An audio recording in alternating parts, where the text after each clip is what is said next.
Sa kabila ng kahusayan ni On, tila hindi sapat ang mga sagot nito para kay Ryan. Oo, maaaring sirain ni On ang karamihan ng mga diskarte gamit lamang ang mga batayang galaw, ngunit hindi pa siya nakikipaglaban gamit ang mga mataas na antas ng teknika. Bagaman ito'y nagpapakita ng kanyang lakas, hindi ito nakatutulong upang mapahusay ang kanyang teknika.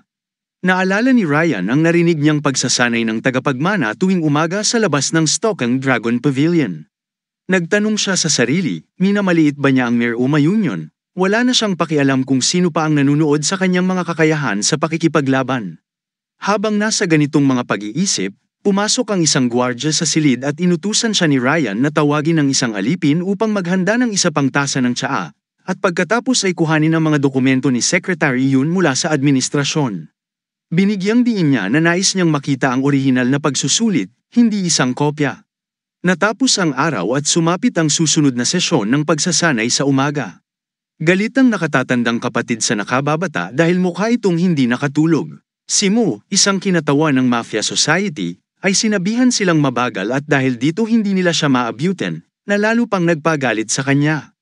Sinubukan nilang ipaliwanag na siya ang gumising sa kanila, ngunit malinaw na nais ni Mo na pasukin ang pavilion ng patago. Habang nag-uusap, tinanong siya ng mga kasama kung may mga magagandang babae ba sa lugar na iyon at bakit gusto niyang pumunta doon. Pinatahimik niya sila at sinabing mauunawaan nila kapag narating na nila ang Stockang Dragon Pavilion. Iniisip niya kung ang mga taong ito, mula sa mga Orthodox school, ay talagang abala sa kanilang mga plano at iniisip nila na sila ang tunay na mga maestro ng martial arts. Sa kanyang pananaw, naniniwala siya sa kapangyarihan ng kanyang espada. Para sa kanya, ang tunay na pagkilala sa isang tao ay makakamit lamang sa isang labanan ng espada. Tinanong siya ng nakababata niyang kapatid kung may balak ba siyang makipaglaban sa sinuman. Hindi siya nakasagot dahil kung sasabihin niyang gusto niyang labanan ang isa sa mga bagong secretaries, tiyak na tatawagin siyang baliw. Lalo na't ang pagiging tagapagmana ng banal na espada ay lihim pa. Kaya't nanatili siyang tahimik, napansin ng kanyang mga kasama ang kakaibang kilos niya, at hindi nila maintindihan kung bakit siya biglang huminto. Makalipas ang ilang sandali, narating na nila ang bakuran sa likod ng Stockang Dragon Pavilion. Ang nakababata niyang kapatid ay unang beses na makarating doon dahil hindi niya alam na may ganoong lugar. Bilang isang ordinaryong tao, hindi siya kailanman makakalapit sa lugar na ito dahil ito ay isang sagradong puok. Kahit si Mo ay umamin na hindi pa siya napunta dito. Sinabi ng nakababata kapatid sa nakatatanda na maghintay, naalala ang kakaibang mga tsismis na narinig niya kamakailan. Sinasabing ang anak ng isang banal na monghe ay sumali sa Miriam Union matapos maging monghe. Ang iba pa ay nagsasabi na siya ang tunay na anak ng Saint Sword. Ibinahagi ng nakababata kapatid na may narinig siyang isang lalaki na naglalakbay sa lugar tuwing madaling araw upang makipagkita sa banal na monghe. Napansin ni Mo na may ilang impormasyon ang nag-leak, ngunit hindi ito ipinag-alala.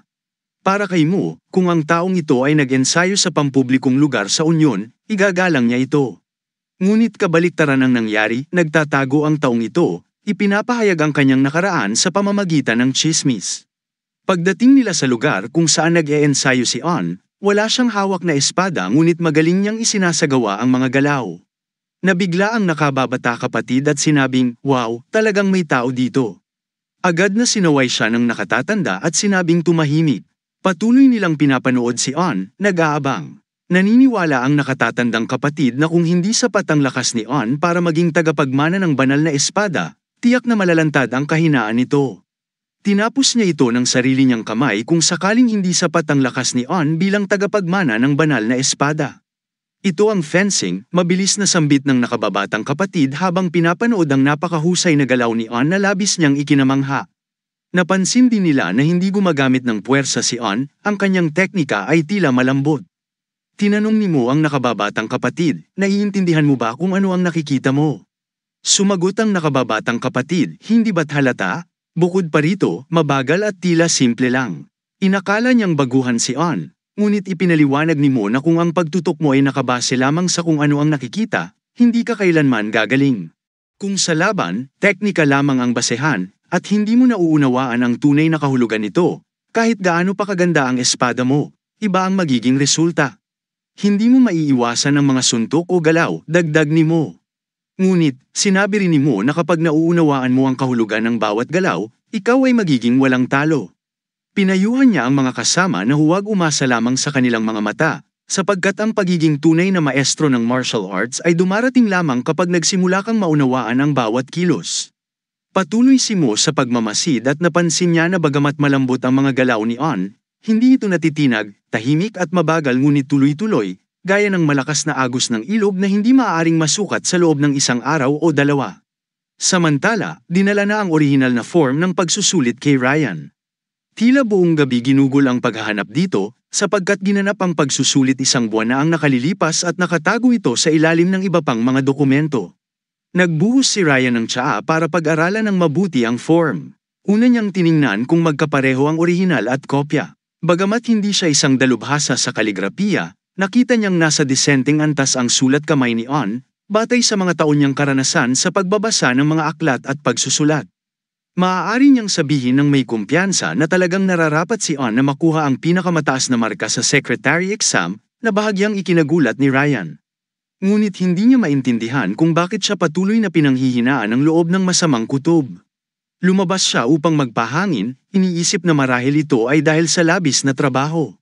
Bagamat walang ebidensyang nagpapakita na siya ay nasa ilalim ng panlabas na presyon, palagi siyang nakakaramdam ng pagkabalisa, na parang may mahalagang bagay na lumalabas sa kanyang kontrol. Paulit-ulit niyang tinatanong ang sarili kung bakit hindi niya mapawi ang lumalaking kaba. Hindi ito pwedeng magpatuloy, naisip niya, kaya't muling kinuha ang orihinal na form at umupo ulit sa mesa upang basahin ito ng mabuti. Ikinat niya ang form sa iba't ibang posisyon, maingat na sinusuri ito mula sa bawat anggulo. Ngunit gaya ng inaasahan, wala siyang nakitang kakaiba. Wala namang mali sa form, ngunit ang pakiramdam ng pagkabalisa ay hindi nawala, sa halip, lalo pa itong lumakas.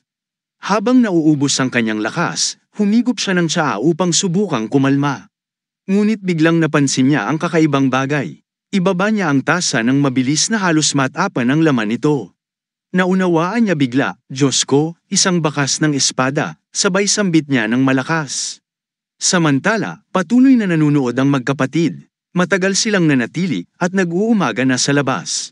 Hindi pa rin maunawaan ng nakababatang kapatid kung bakit naroon si Mo at nagdududa na ang layunin nito ay hindi lang para manood ng sword dance ni On.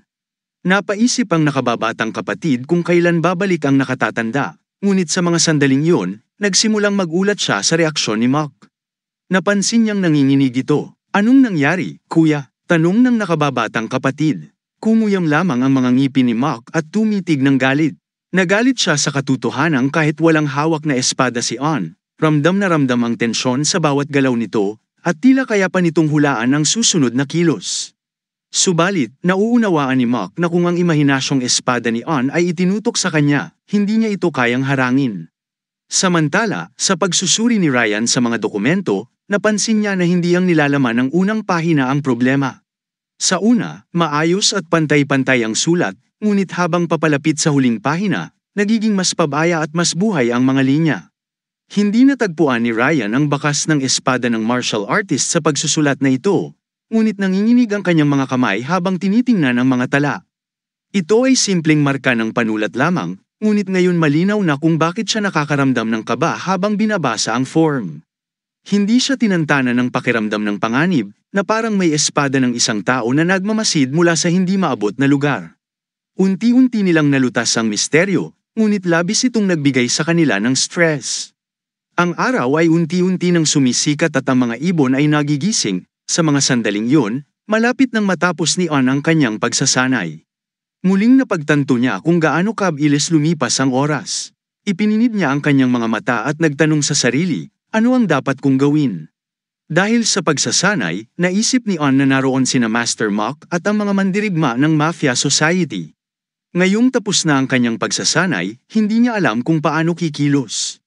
Ipinangako sa kanya ang isang lugar na walang pumupunta, ngunit heto't may 3 tao ang naroroon. Sa una, inakala niyang mga hayop ang mga ito, ngunit napagtanto niyang may isang tao palang nanunood sa kanya. Sa kahit anong kaso, nararapat lamang na magsimula ang lahat sa isang magalang na pagbati. Kaya't humarap si On at yumuko sa kanila. Kaagad namang tumugon si Mock sa pamamagitan ng pagyuko, na labis na ikinagulat ng nakababatang kapatid. Pagkatapos nito, inutusan ni Mock ang kanyang kapatid na yumuko rin, kaya 3 silang yumuko kay On. Narinig ni On na ang mainit-init na mandirigmang si Mock ay mabilis magalit at may masalimuot na karakter. Ngunit sa sandaling yun, naisip niyang mabait itong tao. Nagkaroon ng awkward na sandali sa pagitan nila, at hindi alam ni On kung maaari na ba siyang umalis o bakit sila naruroon. Hindi ito mukhang normal na pag-uusap, walang saysay para kay On ang maging magalang sa mga taong hindi man lang marunong ng simpleng paggalang. Yumuko muli si On, ngunit sa pagkakataong ito, ito'y pamamaalam na bao.